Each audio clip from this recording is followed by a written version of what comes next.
Bismillahirrahmanirrahim. Assalamualaikum warahmatullahi wabarakatuh. Sobahul khair salih-salihah. Semoga kita semua selalu diberikan kesehatan oleh Allah Subhanahu wa taala dan juga selalu dalam lindungan Allah Subhanahu wa taala. Amin ya robbal alamin. Khair salih-salihah. Alhamdulillahirabbil alamin. Di minggu ini Ustazah Masyitah masih bisa menyampaikan materi Akidah Islam kelas 2 semester 1 tahun pelajaran 2020-2021. Alhamdulillahirabbil alamin. Allah masih memberikan kita kesempatan untuk mempelajari ilmu Allah ini ya, akidah Islam, dan juga kita diberikan kesehatan, kenikmatan iman, kenikmatan Islam ya. Jadi jangan lupa kita selalu bersyukur kepada Allah atas semua pemberiannya. Nah, khair salih-salihah. Di minggu lalu Ustazah sudah menyampaikan materi pembelajaran 2 ini, yaitu tentang Allah Maha Melihat. Nah, di minggu lalu sudah Ustazah sampaikan materi yaitu tentang Allah Al-Basir. Jadi mengenai Allah Maha Melihat atau Allah bersifat Al-Basir, dan juga ada kisah teladan. Nah, di minggu ini kita akan melanjutkan materi pembelajaran 2 yaitu tentang ihsan. Nanti di dalamnya kita akan mempelajari arti ihsan dan juga beribadah karena Allah Subhanahu wa taala. Kayak khair, solih-solihah, sebelum kita memulai pembelajaran, mari kita berdoa terlebih dahulu agar pembelajaran hari ini diberikan kelancaran oleh Allah, dan juga setelah kita menyimak video ini, Allah memberikan kita pemahaman dan juga memberikan keberkahan. Amin ya robbal alamin. Mari kita angkat tangannya, berdoa dimulai. Bismillahirrahmanirrahim.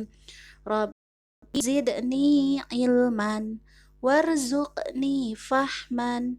Ya Allah, berikanlah aku tambahan ilmu dan berikanlah aku pemahaman. Amin. Amin ya Allah ya Rabbal alamin. Nah, semoga dengan diawali doa, pembelajaran hari ini diberikan kelancaran oleh Allah Subhanahu wa taala. Khair, salih-salihah, seperti yang sudah Ustazah tadi sampaikan, di minggu ini kita akan melanjutkan materi di bab 2 atau pembelajaran 2, Allah Maha Melihat, yaitu dengan materi ihsan. Nanti di dalamnya kita akan mempelajari apa arti ihsan dan juga mempelajari beribadah karena Allah Subhanahu wa taala. Nah, sekarang kita akan masuk ke ihsan. Nah, manusia yang beriman harus selalu merasa diawasi oleh Allah Subhanahu wa taala. Mengapa? Karena Allah Maha Melihat atau yang disebut juga dengan Al-Basir. Nah, itulah sifat ihsan. Apa artinya? Yaitu selalu merasa diawasi oleh Allah Subhanahu wa taala. Nah, jadi ihsan yaitu selalu merasa diawasi oleh Allah Subhanahu wa taala.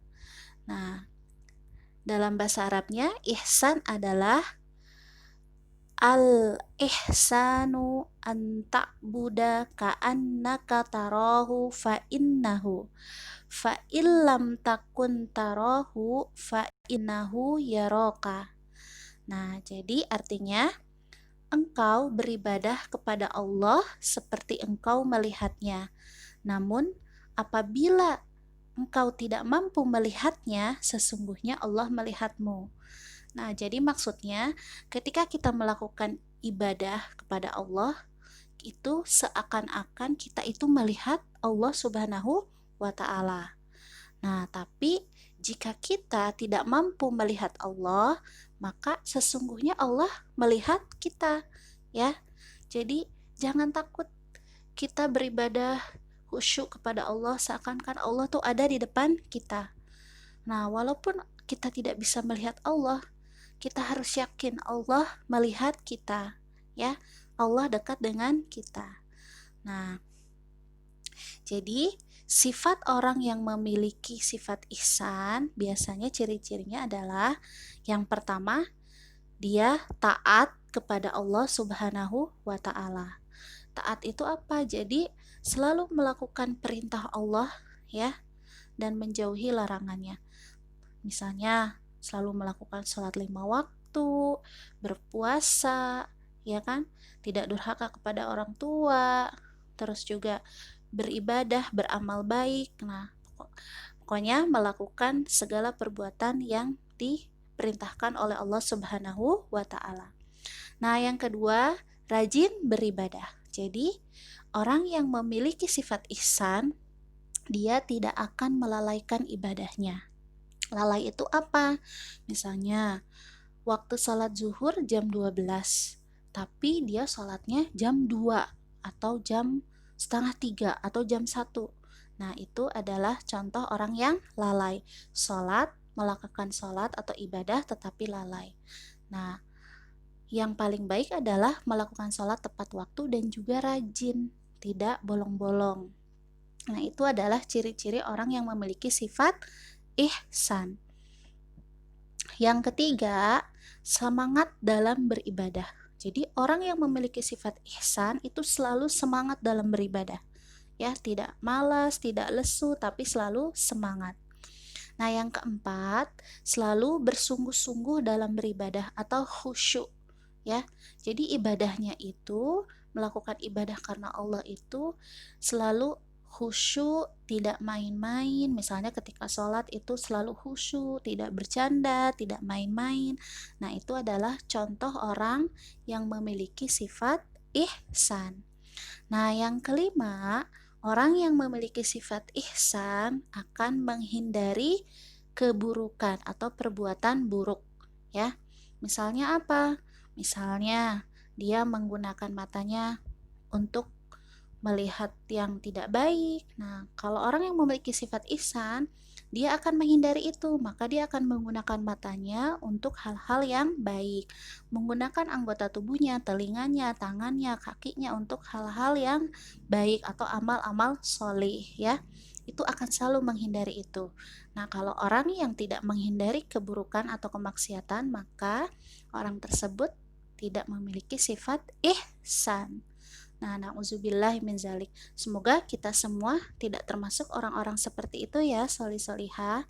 Nah, dari sekarang mari kita berusaha untuk menjadi orang yang memiliki sifat ihsan, yang taat kepada Allah, rajin beribadah, semangat dalam ibadah, bersungguh-sungguh dalam beribadah, dan juga selalu menghindari keburukan atau kemaksiatan. Amin ya robbal alamin. Oke, khair, solih-solihah. Orang yang memiliki sifat ihsan akan melakukan semua sifat-sifat seperti yang sudah disebutkan tadi di atas. Nah, mengapa dia akan melakukan hal itu? Karena mengetahui bahwa Allah akan selalu mengawasinya. Dimanapun dia berada, Allah akan selalu mengawasinya. Nah, jadi kalau kita merasa diawasi oleh Allah, maka secara tidak langsung kita akan melakukan perbuatan-perbuatan yang baik. Karena kalau kita melakukan perbuatan buruk, kita akan takut bahwa Allah itu mengawasi kita. Nah, jadi kita boleh merasa takut atau merasa diawasi oleh Allah. Nah, Allah akan selalu melihat perbuatan kita dan kita akan merasa selalu diawasi oleh Allah, ya. Jadi orang yang memiliki sifat ihsan itu akan selalu merasa bahwa dia diawasi oleh Allah dan Allah akan melihat perbuatan apapun yang dilakukan oleh dia. Nah, itulah orang yang memiliki sifat ihsan. Jadi intinya, orang yang memiliki sifat ihsan itu dia akan merasa segala perbuatannya, segala amal perbuatan yang dilakukan oleh dia selama di dunia akan diawasi oleh Allah Subhanahu wa taala. Itu adalah orang yang memiliki sifat ihsan. Nah, jadi ihsan itu apa tadi? Merasa diawasi oleh Allah Subhanahu wa taala. Kayak khair, solih-solihah.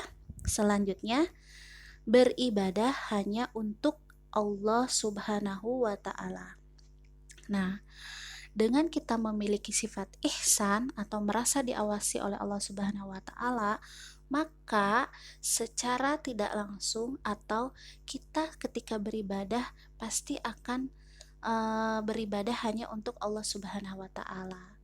Nah, karena jika kita beribadah tidak karena Allah Subhanahu wa Ta'ala, maka ibadah kita akan menjadi sia-sia. Jadi, kita harus niatkan yang pertama, ibadah kita itu hanya untuk Allah Subhanahu wa Ta'ala. Nah, Allah yang Maha Melihat atau yang disebut Asmaul Husnanya apa? Al-Basir. Nah, Allah selalu melihat amal hambanya, ya. Apapun amal perbuatan kita, walaupun belum terlaksana, masih di dalam hati, Allah itu akan tahu, ya. Apalagi yang sudah dilakukan oleh kita, Allah melihat itu semua. Nah, jadi tidak ada satu amal pun yang terlewat oleh Allah Subhanahu wa Ta'ala. Seluruh amal perbuatan kita di dunia nanti akan dipertanggungjawabkan atau dihitung di yaumul hisab, ya, yaitu di hari perhitungan, ya. Nah, amal itulah yang akan menentukan tempat seseorang itu nanti ketika di akhirat, apakah dia akan masuk surga atau masuk neraka, ya. Jadi ketika nanti Allah memerintahkan malaikat Israfil untuk meniupkan trompet sangkakalanya dan seluruh manusia itu binasa, tidak ada satu makhluk Allah pun yang hidup, manusia, hewan, tumbuhan, semuanya hancur, binasa. Nah, seperti yang sudah Allah jelaskan ya dalam surah Al-Qari'ah, bagaimana gambaran hari kiamat itu. Nah, setelah tidak ada lagi yang hidup, lalu Allah memerintahkan malaikat Israfil kembali meniupkan sangkakala untuk menghidupkan manusia. Nah, setelah itu manusia dihidupkan kembali. Lalu mereka dikumpulkan yaitu di padang mahsyar. Nah, nanti di situ Allah akan hitung amal perbuatan kita dari ketika kita berada di dunia. Nah, disitulah yang menentukan apakah nanti kita akan masuk surga atau masuk neraka. Jadi, solih-solihah, apapun amal perbuatan kita yang kita lakukan di dunia ini, itu yang pertama, ya, itu akan selalu dilihat oleh Allah. Nah, jadi amal perbuatan baik atau ketika kita beribadah, nah, jangan lupa selalu diniatkan hanya untuk Allah Subhanahu wa Ta'ala. Contohnya seperti apa? Misalnya, anak-anakku solih-solihah di rumah misalnya belajar, rajin belajar. Tapi belajarnya niatnya bukan karena Allah, tapi pengen dipuji oleh bunda, oleh ayah, atau oleh ustadz dan ustazah. Nah, nanti pahala belajarnya hilang karena kita meniatkan itu ingin dipuji atau riya. Nah, itu tidak boleh ya. Atau kita berinfak, bersedekah, tapi pengen dipuji oleh guru kita, oleh orang tua kita. Nah, itu juga tidak boleh ya. Jadi segala perbuatan yang baik itu harus diniatkan karena Allah Subhanahu wa Ta'ala, ya. Kalau kita sudah ikhlas, ridho karena Allah, Allah akan memberikan pahala yang lebih baik lagi. Amin ya robbal alamin. Nah, amal soleh yang Allah terima adalah amal soleh yang diniatkan untuk Allah saja. Jadi kalau kalian itu misalnya setiap hari sholat dari subuh, zuhur, asar, maghrib, isya, atau membantu orang tua, atau belajar yang rajin, tapi semuanya itu tidak diniatkan karena Allah, kalian cuma hanya ingin dipuji atau dilihat oleh orang tua atau guru, nah maka amal yang kita lakukan, amal soleh yang kita lakukan itu tidak diterima oleh Allah. Kenapa? Karena tidak diniatkan untuk Allah Subhanahu wa Ta'ala. Jadi semuanya sia-sia. Nauzubillahi min zalik. Nah, oleh karena itu, solih-solihah, dari sekarang mari kita niatkan segala perbuatan atau amal solih kita ikhlas diniatkan karena Allah Subhanahu wa Ta'ala. Jangan diniatkan untuk apapun, tapi diniatkan untuk Allah Subhanahu wa Ta'ala. Nah, misalnya ada lagi nih, contohnya kita bersedekah. Kita bersedekah kepada orang lain, misalnya bersedekah untuk pembangunan musola, ya. Itu kita bersedekahnya karena ingin dipuji. Nah, itu pahalanya tidak ada, pahalanya zero atau nol, ya, karena niatnya ingin dipuji oleh orang lain. Tapi walaupun kita sedekahnya itu hanya 1.000 rupiah, kalau kita niatkan karena Allah Ta'ala, tidak ingin dipuji oleh siapapun, tapi benar-benar ikhlas niat karena Allah, insya Allah itu akan menjadi catatan amal baik kita di akhirat kelak, ya. Nah, makanya anak-anakku solih-solihah, mari kita rajin beramal solih, berinfak, bersedekah, tapi satu, ingat, niatkan semua itu hanya untuk Allah Subhanahu wa Ta'ala. Nah, ayo kita sama-sama beramal dengan semangat dan diniatkan hanya untuk Allah Subhanahu wa Ta'ala. Ya, jangan lupa Allah selalu mengawasi kita. Dan pastikan diri kita memiliki sifat ihsan, yaitu selalu merasa diawasi oleh Allah Subhanahu wa Ta'ala. Oke, khair, solih-solihah. Nah, alhamdulillah itu pembelajaran yang Ustazah sampaikan untuk hari ini. Walaupun hanya sedikit, mudah-mudahan bisa bermanfaat, bisa difahami, dan juga bisa diamalkan, ya, dikerjakan. Tadi amal soli itu diniatkan hanya untuk Allah Subhanahu wa Ta'ala, tidak ingin dipuji oleh orang lain. Nah, agar pahalanya nanti menjadi amal baik kita atau tabungan kita di akhirat kelak. Amin ya robbal alamin. Khair, solih-solihah, Ustazah cukupkan untuk hari ini. Terima kasih untuk kalian semua yang selalu semangat belajarnya dan selalu menyimak video-video Ustazah. Nah, mudah-mudahan ini juga menjadi catatan amal baik kalian di akhirat kelak. Amin ya robbal alamin. Oke, syukran kasiran, jazakumullah khairan. Wassalamualaikum warahmatullahi wabarakatuh.